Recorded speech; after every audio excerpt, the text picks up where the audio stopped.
ਪਿਛਲੇ ਕਰੀਬ 1 ਸਾਲ ਤੋਂ ਕਿਸਾਨਾਂ ਦਾ ਮਸਲਾ ਪੰਜਾਬ 'ਚ ਪੂਰੀ ਤਰ੍ਹਾਂ ਭਖਿਆ ਹੋਇਆ ਹੈ ਜੋ ਕਿ ਠੰਡਾ ਹੋਣ ਦਾ ਨਾਮ ਨਹੀਂ ਲੈ ਰਿਹਾ। ਹੋ ਸਕਦਾ ਰਾਜਨੀਤੀ ਇਸ ਵਿੱਚ ਇੰਟਰਫੇਰੈਂਸ ਕਰ ਰਹੀ ਹੈ, ਜਿਸ ਦੇ ਚਲਦਿਆਂ ਮਸਲਾ ਅਜੇ ਤੱਕ ਵੀ ਇੰਨਾ ਲੰਬਾ ਹੋਣ ਦੇ ਬਾਵਜੂਦ ਹੱਲ ਨਹੀਂ ਹੋ ਸਕਿਆ।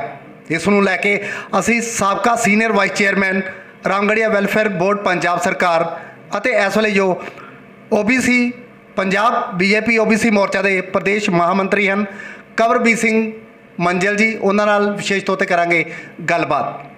ਹਾਂਜੀ ਮੰਜ਼ਲ ਸਾਹਿਬ, ਕਿਸਾਨों ਦੇ ਜਿਹੜੇ ਮਸਲੇ ਹੈ ਇਹਨਾਂ ਨੂੰ ਲੈ ਕੇ ਸੰਘਰਸ਼ ਚੱਲਦਾ ਪਿਆ ਹੈ। BJP ਲਈ ਬੜੀ ਜਿਹੜੀ ਸੰਘਰਸ਼ ਦਾ ਰਸਤਾ ਅਖਤਿਆਰ ਕਰਨਾ ਪਏਗਾ ਕਿਉਂਕਿ ਸਿਰਫ 1 ਸਾਲ ਜਿਹੜਾ ਹੈ ਵਿਧਾਨ ਸਭਾ ਇਲੈਕਸ਼ਨ ਨੂੰ ਰਹਿ ਗਿਆ।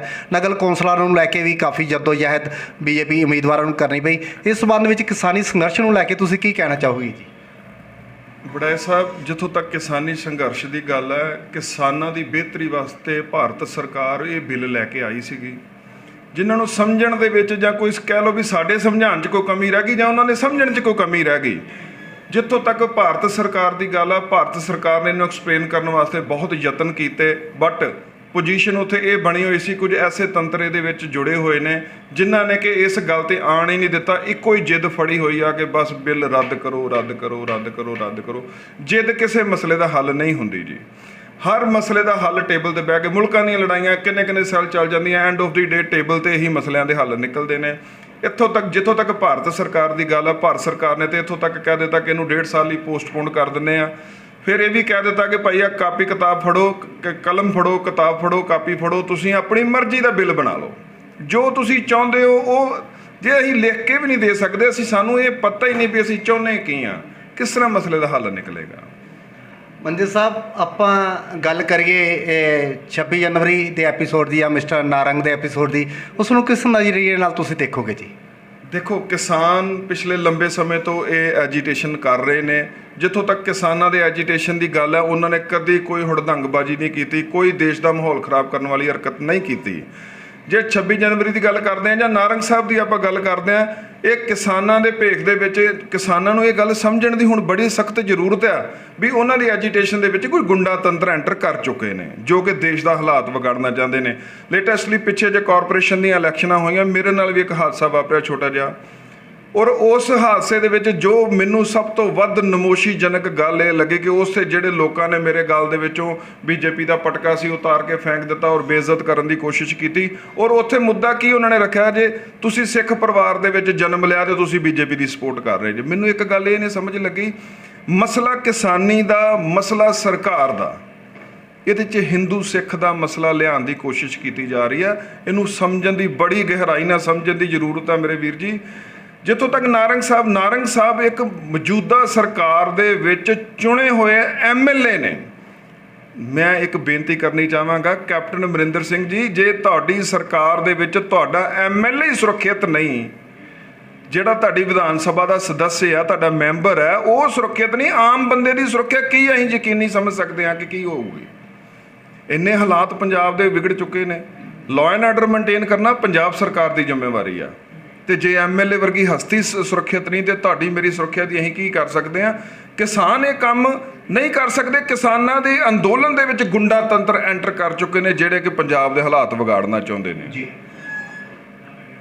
ਭਾਜਪਾ ਦੀ ਗੱਲ ਕਰੀਏ ਤੇ ਕੀ ਭਾਜਪਾ ਜਿਹੜੀ ਹੈ ਪੰਜਾਬ ਦੇ ਨਿੱਜੀ ਮਸਲਿਆਂ ਨੂੰ ਲੈ ਕੇ, ਸਿੱਖਾਂ ਦੇ ਨਿੱਜੀ ਮਸਲਿਆਂ ਨੂੰ ਲੈ ਕੇ ਇੰਟਰਫੇਰੈਂਸ ਕਰਦੀ ਹੈ, ਇਸ ਵਿੱਚ ਤੁਹਾਡੀ ਕੀ ਰਾਏ ਹੈ ਜੀ? ਸਰ, ਮੈਨੂੰ ਇੱਕ ਗੱਲ ਦੀ ਸਮਝ ਨਹੀਂ ਲੱਗੀ। ਭਾਜਪਾ ਇੱਕ ਰਾਜਨੀਤਿਕ ਪਾਰਟੀ ਆ, ਸਿੱਖਾਂ ਦੇ ਮਸਲੇ ਇੱਕ ਅਲੱਗ ਚੈਪਟਰ ਹੈ। ਸਿੱਖਾਂ ਦੇ ਮਸਲਿਆਂ ਦੇ ਵਿੱਚ ਦੇਖੋ, ਜਿੱਥੋਂ ਤੱਕ ਸਿੱਖਾਂ ਦੇ, ਹਾਂ ਤੁਹਾਡਾ ਸਵਾਲ ਮੈਨੂੰ ਬੜਾ ਵਧੀਆ ਲੱਗਾ ਜੀ। ਹੁਣ ਸਿੱਖਾਂ ਦੇ ਮਸਲਿਆਂ ਦੇ ਵਿੱਚ ਭਾਜਪਾ ਦੀ ਬੜੀ ਵੱਡੀ ਇੰਟਰਫੇਰੈਂਸ ਆ। ਦੇਖੋ, ਜੇ ਕਰਤਾਰਪੁਰ ਸਾਹਿਬ ਦਾ ਲਾਂਘਾ ਖੋਲ੍ਹਣ ਦੀ ਗੱਲ ਆਈ ਤੇ ਉਹਦਾ ਸ਼੍ਰੇ ਤੁਸੀਂ ਮੋਦੀ ਸਾਹਿਬ ਦੇ ਸਿਰਾ ਜਾਏਗਾ, ਮੋਦੀ ਸਾਹਿਬ ਦੀ ਬਦੌਲਤ ਤੋਂ ਖੁੱਲ੍ਹਿਆ। ਇਹ ਇੰਟਰਫੇਰੈਂਸ ਹੈ ਜੀ ਮੋਦੀ ਸਰਕਾਰ ਦੀ। ਉਸ ਤੋਂ ਬਾਅਦ ਕਾਲੀ ਸੂਚੀ, ਇੱਕ ਲੰਬੇ ਸਮੇਂ ਤੋਂ ਸਾਡੇ ਉਹ ਭੈਣ ਭਰਾ ਜਿਹੜੇ ਕਿ ਆਪਣੇ ਘਰਾਂ ਤੋਂ ਅੱਡ ਹੋਏ ਸੀਗੇ, ਹਰਿਮੰਦਰ ਸਾਹਿਬ ਦੇ ਦਰਸ਼ਨਾਂ ਤੋਂ ਦੂਰ ਹੋਏ ਸੀਗੇ, ਉਹ ਕਾਲੀ ਸੂਚੀ ਖਤਮ ਕੀਤੀ ਮੋਦੀ ਸਾਹਿਬ ਨੇ ਕੀਤੀ। ਉਸ ਤੋਂ ਬਾਅਦ 84 ਦੇ ਵਿੱਚ ਜੋ ਨੰਗਾ ਨਾਚ ਕਾਂਗਰਸ ਵੱਲੋਂ ਸਿੱਖਾਂ ਦੇ ਨਾਲ ਕੀਤਾ ਗਿਆ, ਹਰਿਮੰਦਰ ਸਾਹਿਬ 'ਤੇ ਹਮਲਾ ਕੀਤਾ ਗਿਆ, ਸਿੱਖਾਂ ਦੀ ਨਸਲਕੁਸ਼ੀ ਕਰਨ ਦੀ ਕੋਸ਼ਿਸ਼ ਕੀਤੀ ਗਈ, ਹਜ਼ਾਰਾਂ ਦੀ ਗਿਣਤੀ ਦੇ ਵਿੱਚ ਸਿੱਖਾਂ ਦਾ ਕਤਲੇਆਮ ਕੀਤਾ, ਬੇਅਦਬੀਆਂ ਕੀਤੀਆਂ। ਉਹਨਾਂ ਦੋਸ਼ੀਆਂ ਨੂੰ ਸਜ਼ਾਵਾਂ ਦੇਣ ਦੇ ਵਿੱਚ ਮੋਦੀ ਸਾਹਿਬ ਦਾ ਰੋਲ ਸੀਗਾ। ਅੱਜ ਤੱਕ ਇੰਨਾ ਲੰਮਾ ਸਮਾਂ ਬੀਤਣ ਤੋਂ ਬਾਅਦ ਵੀ ਕਿਸੇ ਨੇ ਉਹਨਾਂ ਨੂੰ ਸਜ਼ਾਵਾਂ ਨਹੀਂ ਸੀ ਦਿੱਤੀਆਂ। ਉਹ ਮੋਦੀ ਸਾਹਿਬ ਆਏ ਤੇ ਉਹਨਾਂ ਨੂੰ ਸਜ਼ਾਵਾਂ ਮਿਲੀਆਂ। ਇਹ ਇੰਟਰਫੇਰੈਂਸ ਮੋਦੀ ਸਰਕਾਰ ਦੀ ਹੈਗੀ ਆ। ਹੋਰ ਕਈ ਮਸਲੇ ਨੇ। ਮੈਂ ਸਿੱਖੀ ਦੇ ਬਾਰੇ ਤੁਹਾਨੂੰ ਦੱਸ ਦਿਆਂ, FCRA ਐਕਟ ਪਾਸ ਕੀਤਾ, ਜਿਹਦੇ ਵਿੱਚ ਹਰਿਮੰਦਰ ਸਾਹਿਬ ਦੇ ਵਿੱਚ ਜਿਹੜੇ ਸ਼ਰਧਾਲੂ ਬੜੇ ਲੰਬੇ ਸਮੇਂ ਤੋਂ ਆਪਣਾ ਦਸਵੰਧ ਭੇਜਣਾ ਚਾਹੁੰਦੇ ਸੀ, ਕੁਝ ਕਾਨੂੰਨੀ ਪ੍ਰਕਿਰਿਆ ਕਰਕੇ ਨਹੀਂ ਸੀ ਭੇਜ ਸਕਦੇ, ਹੁਣ ਉਹਨਾਂ ਨੇ ਉਹਨੂੰ FCRA ਐਕਟ ਪਾਸ ਕਰਕੇ ਖੁੱਲ੍ਹੀ ਆਫਰ ਦੇ ਦਿੱਤੇ ਵੀ ਜਿੰਨਾ ਮਰਜ਼ੀ ਤੁਸੀਂ ਆਪਣਾ ਦਸਵੰਧ ਆ ਜਿਹੜਾ ਉਹ ਹਰਿਮੰਦਰ ਸਾਹਿਬ ਨੂੰ ਭੇਜ ਸਕਦੇ ਜੇ। ਇਹ ਇੰਟਰਫੇਰੈਂਸ ਕਹਿੰਦੇ ਇਹਨੂੰ ਆਪਾਂ ਸਿੱਖਾਂ ਦੇ ਵਿੱਚ? ਨਹੀਂ, ਇਹ ਮੋਦੀ ਸਾਹਿਬ ਨੇ ਸਿੱਖਾਂ ਦੇ ਹੱਕ 'ਚ ਔਰ ਕਈ ਫੈਸਲੇ ਲਏ। ਮੈਂ ਉਹਨਾਂ ਦੀ ਗਿਣਤੀ ਕਰਾਉਣ ਲੱਗਾ ਤਾਂ ਇੱਕ ਕਿਤਾਬ ਲਿਖ ਸਕਦੇ ਹਾਂ। ਔਰ ਮੋਦੀ ਸਾਹਿਬ ਜਿਹੜੇ ਆ ਜਾਂ ਭਾਰਤ ਸਰਕਾਰ ਜਿਹੜੀ ਉਹ ਸਿੱਖਾਂ ਦੇ ਮਾਮਲਿਆਂ 'ਚ ਇੰਟਰਫੇਅਰ ਨਹੀਂ ਕਰਦੀ, ਸਿੱਖਾਂ ਦੇ ਹੱਕ 'ਚ ਫੈਸਲੇ ਲੈ ਰਹੀ ਹੈ। ਇੱਕ ਗਲਤ ਅਫਵਾਹ ਵਾਏ ਜਿਹੜੀ ਫੈਲਾਈ ਜਾ ਰਹੀ ਹੈ ਜੀ। ਮਨਜੀਤ ਸਾਹਿਬ, ਗੱਲ ਹੀ ਕਰੀਏ ਤੇ ਅੰਬਾਨੀ ਅੰਡਾਨੀਆਂ ਨੂੰ BJP ਸਰਕਾਰ ਨਾਲ, ਕੇਂਦਰ ਸਰਕਾਰ ਦੇ ਨਾਲ ਕਾਫੀ ਜ਼ਿਆਦਾ ਜੋੜਿਆ ਜਾ ਰਿਹਾ ਹੈ। ਇਹ ਕਿੰਨੇ ਕੁ ਨਿੱਜੀ ਸੰਬੰਧ ਜਿਹੜੇ ਇਹਨਾਂ ਦੇ ਨਾਲ ਹੈਗੇ, ਜਾਂ ਅੰਬਾਨੀ ਅੰਡਾਨੀ ਇਸ ਤੋਂ ਪਹਿਲਾਂ ਕਿਹਦੇ ਨਾਲ ਜੁੜੇ ਹੋਏ ਸੀਗੇ? ਇਸ ਸੰਬੰਧੀ ਆਪਣੀ ਰਾਏ ਦੱਸਿਓ ਜੀ। ਬੜਾ ਸਵਾਲ ਬੜਾ ਮਜ਼ੇਦਾਰ ਜਿਹਾ ਵਾ, ਬਟ ਮੈਨੂੰ ਇੱਕ ਚੀਜ਼ ਦੱਸੀ ਜਾਵੇ, ਅੰਬਾਨੀ ਸਾਹਿਬ ਜਾਂ ਅਡਾਨੀ ਸਾਹਿਬ ਪਹਿਲਾਂ ਕੋਈ ਅੰਬਾਂ ਦੀ ਰੇਹੜੀ ਲਗਾਉਂਦੇ ਹੁੰਦੇ ਸੀਗੇ? ਉਹ ਮੇਰੇ ਵੀਰ ਜੀ, ਉਹ ਇੱਕ ਹਿੰਦੁਸਤਾਨ ਦੇ ਮੰਨੇ ਪ੍ਰਮੰਨੇ ਬਿਜ਼ਨਸਮੈਨ ਨੇ। ਗਰੋਥ ਕਰਨੀ ਹਰ ਕੰਪਨੀ ਦਾ ਹੱਕ ਹੈ। ਜੇ ਉਹ ਗਰੋ ਕਰ ਰਹੇ ਨੇ ਜਾਂ ਵੱਧ ਰਹੇ ਨੇ ਤੇ ਇਹਦੇ ਵਿੱਚ ਜੇ ਸਾਡੀ ਦੇਖੋ, ਇੱਕ ਮੈਂ ਛੋਟੀ ਜਿਹੀ ਐਗਜ਼ਾਮਪਲ ਦੇਵਾਂਗੇ ਕਿ ਕੋਲਗੇਟ ਵਿਦੇਸ਼ੀ ਕੰਪਨੀ ਆਈ ਜਿਹਨੇ ਹਜ਼ਾਰਾਂ ਕਰੋੜ ਦਾ ਬਿਜ਼ਨਸ ਹਿੰਦੁਸਤਾਨ ਦੇ ਵਿੱਚ ਕੀਤਾ। ਬੜੀਆਂ ਹੀ ਕੰਪਨੀਆਂ ਦੇ ਤੁਹਾਨੂੰ ਮੈਂ ਨਾਮ ਗਿਣਾ ਸਕਦਾ ਮੈਂ, ਜਿਹੜੀਆਂ ਬਾਹਰੋਂ ਆਈਆਂ, ਹਿੰਦੁਸਤਾਨ ਦਾ ਪੈਸਾ ਲੁੱਟ ਕੇ ਲੈ ਗਈਆਂ, ਖੂਬ ਕਮਾਈ ਕਰਕੇ ਗਈਆਂ, ਕਦੀ ਕਿਸੇ ਨੇ ਉਹਨਾਂ ਦਾ ਵਿਰੋਧ ਨਹੀਂ ਕੀਤਾ। ਜੇ ਅੱਜ ਕੋਈ ਹਿੰਦੁਸਤਾਨ ਦੀਆਂ ਕੰਪਨੀਆਂ ਸਟੈਂਡ ਹੋ ਰਹੀ ਹੈ, ਕੋਈ ਸਟੈਂਡ ਮੋਦੀ ਸਾਹਿਬ ਦੇ 2014 ਤੋਂ ਬਾਅਦ ਨਹੀਂ ਸਟੈਂਡ ਹੋਈਆਂ। ਅੰਬਾਨੀ ਅਡਾਨੀ ਕਿਸੇ ਤਾਰਫ ਦਾ ਮੁਹਤਾਜ ਨਹੀਂ ਹੈਗੇ, ਉਹ 2014 ਤੋਂ ਵੀ ਪਹਿਲਾਂ ਵੈਲ ਸਟੈਬਲਿਸ਼। ਚਲੋ ਇੱਕ ਛੋਟੀ ਜਿਹੀ ਐਗਜ਼ਾਮਪਲ ਤੁਹਾਨੂੰ ਦੇਣ ਲੱਗਾ, ਮਹਾਰਾਸ਼ਟਰ ਦੇ ਵਿੱਚ ਅਰਬਾਂ ਰੁਪਏ ਦਾ ਹੁਣ ਟੈਂਡਰ ਜਿਹੜਾ ਵਾ ਅਡਾਨੀ ਕੰਪਨੀ ਨੂੰ ਮਿਲ ਗਿਆ। ਉਹਦੇ ਵਿੱਚ ਕੀ BJP ਦਾ ਰੋਲ ਹੈ? ਇਹ ਤਾਂ ਇੱਕ ਉਹ ਗੱਲ ਆ ਵੀ ਹੁਣ ਮੈਂ ਕਿਸ ਤਰ੍ਹਾਂ ਤੁਹਾਨੂੰ ਐਕਸਪਲੇਨ ਕਰਾਂ ਵੀ ਆਟਾ ਗੁੰਨਦੀ ਤੇ ਉਹਦਾ ਸਿਰ ਹਿੱਲਦਾ, ਤੇ ਇਹ ਬਸ ਕੁਛ ਲੱਭਾ ਨਹੀਂ ਤੇ ਅੰਬਾਨੀ ਅਡਾਨੀ ਇਹ ਵਿਰੋਧੀਆਂ ਦੀਆਂ ਇੱਕ ਮਨ ਘੜਤ ਕਹਾਣੀਆਂ ਨੇ। BJP ਦੇਖੋ, ਜੇ ਮੈਂ ਕੋਈ ਵੱਡਾ ਸਟੈਬਲਿਸ਼ ਬਿਜ਼ਨਸਮੈਨ ਹੋਵਾਂਗਾ, ਜੇ ਮੇਰੇ 'ਚ ਯਥਾ ਸ਼ਕਤੀ ਹੋਏਗੀ ਤੇ ਮੈਂ ਕੰਮ ਕਰਾਂਗਾ, ਓਬੀਅਸਲੀ ਕਰਾਂਗਾ। ਜਿਹੜਾ ਬੰਦਾ ਕੰਮ ਕਰਨ ਦੀ ਯਥਾ ਸ਼ਕਤੀ ਰੱਖਦਾ ਉਹ ਅੱਗੇ ਵਧੇਗਾ। ਤੇ ਇਹਦੇ 'ਚ ਮੈਂ ਨਹੀਂ ਸਮਝਦਾ ਕੋਈ ਸਰਕਾਰ ਦੇ ਕੋਈ ਨਿੱਜੀ ਰਿਲੇਸ਼ਨ ਨੇ ਜਾਂ ਕੁਝ। ਇਹ ਇੱਕ ਸਿਰਫ ਛੜਯੰਤਰ ਆ ਲੋਕਾਂ ਦਾ, ਲੋਕਾਂ ਨੂੰ ਭਰਮਾਉਣ ਦਾ। ਤੁਸੀਂ BJP OBC ਮੋਰਚਾ ਪੰਜਾਬ ਦੇ ਮਹਾਮੰਤਰੀ ਵੀ ਹੋ। OBC ਨੂੰ ਲੈ ਕੇ ਦੇਸ਼ ਦੀ ਆਜ਼ਾਦੀ ਤੋਂ ਲੈ ਕੇ ਹੁਣ ਤੱਕ ਕਾਫੀ ਮੁਸ਼ਕਿਲਾਂ ਦਾ, ਸਮੱਸਿਆ ਦਾ ਸਾਹਮਣਾ ਕਰਨਾ ਪੈ ਰਿਹਾ, ਚਾਹੇ ਉਹ ਨੌਕਰੀ ਹੋਵੇ ਜਾਂ ਕਿਸੇ ਹੋਰ ਪ੍ਰਕਾਰ ਦੀਆਂ ਵੀ ਕੋਈ ਸੁੱਖ ਸੁਵਿਧਾਵਾਂ ਹੋਣ। ਇਸ ਨੂੰ ਲੈ ਕੇ ਕੀ ਮੁਸ਼ਕਿਲਾਂ ਹੈ ਜਿਸ 'ਚ OBC ਜਿਹੜੇ ਸਮਾਜ ਹੈ ਉਹਨੂੰ ਜੂਝਣਾ ਪੈ ਰਿਹਾ ਜੀ? ਬੜਾ ਸਾਹਿਬ, ਪੰਜਾਬ ਦੇ ਵਿੱਚ OBC ਸਮਾਜ ਦੀ 52% ਪਾਪੂਲੇਸ਼ਨ ਆ। ਜਿੱਥੋਂ ਤੱਕ ਦੂਰ ਤੱਕ ਮੇਰੀ ਨਿਗਾਹ ਜਾਂਦੀ ਆ, ਅੱਜ ਤੱਕ OBC ਸਮਾਜ ਦੀ ਬਾਂਹ ਕਿਸੇ ਪਾਰਟੀ ਨੇ ਨਹੀਂ ਫੜੀ। ਨਾ ਤੇ ਇਹਨਾਂ ਕੋਈ ਰਾਜਨੀਤਿਕ ਕੋਈ ਮੇਨ ਅਹੁਦੇ ਰਹੇ ਕਦੀ ਵੀ, ਤੇ ਨਾ ਹੀ ਇਹ ਕਦੀ ਕਿਸੇ ਲਾਈਮ ਸਟਰੀਮ ਦੇ ਵਿੱਚ ਆਏ ਨੇ ਵੀ ਜਾਂ ਇਹਨਾਂ ਨੂੰ ਕੋਈ ਫਸਟ ਕਤਾਰ 'ਚ ਕਿਸੇ ਨੇ ਲਿਆਂਦਾ ਹੋਵੇ। ਇਸ ਤਰ੍ਹਾਂ ਦਾ ਕਦੀ ਕੁਛ ਨਹੀਂ ਹੋਇਆ। ਜਿੱਥੋਂ ਤੱਕ ਰਹੀ BJP ਦੀ ਗੱਲ, ਭਾਰਤੀ ਜਨਤਾ ਪਾਰਟੀ ਦੀ ਸਰਕਾਰ ਬਣਨ ਤੋਂ ਬਾਅਦ ਮੋਦੀ ਸਾਹਿਬ ਦੀ ਸਰਕਾਰ ਦੇ ਵਿੱਚ ਇੰਡੀਆ ਲੈਵਲ ਦੇ ਉੱਤੇ OBC ਕਮਿਸ਼ਨ ਨੂੰ ਕੌਨਸਟੀਟਿਊਸ਼ਨਲ ਪਾਵਰਾਂ ਦਿੱਤੀਆਂ ਗਈਆਂ, ਜਿਸ ਦਾ ਕਿ SC ਕਮਿਸ਼ਨ ਕੋਲ ਕੌਨਸਟੀਟਿਊਸ਼ਨਲ ਪਾਵਰਾਂ ਸੀਗੀਆਂ।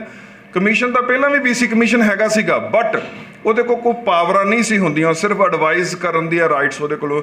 ਹੁਣ ਇਹਨਾਂ ਕੋਲ ਕੌਨਸਟੀਟਿਊਸ਼ਨਲ ਪਾਵਰਾਂ ਆਈਆਂ, ਉਹਨਾਂ ਪਾਵਰਾਂ ਦਾ ਨਤੀਜਾ ਹੁਣ ਨਜ਼ਰ ਆਉਣਾ ਸ਼ੁਰੂ ਹੋ ਗਿਆ।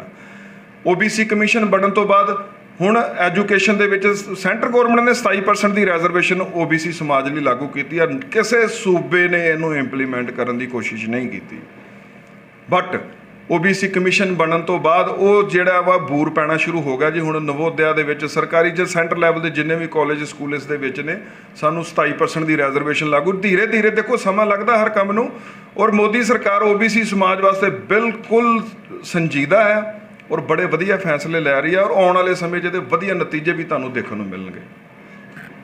ਅਸੀਂ ਆਖਰੀ ਸਵਾਲ ਕਰੀਏ ਤੇ ਕਿਸਾਨੀ ਮੁੱਦੇ ਤੋਂ ਲੈ ਕੇ ਕਰੀਏ।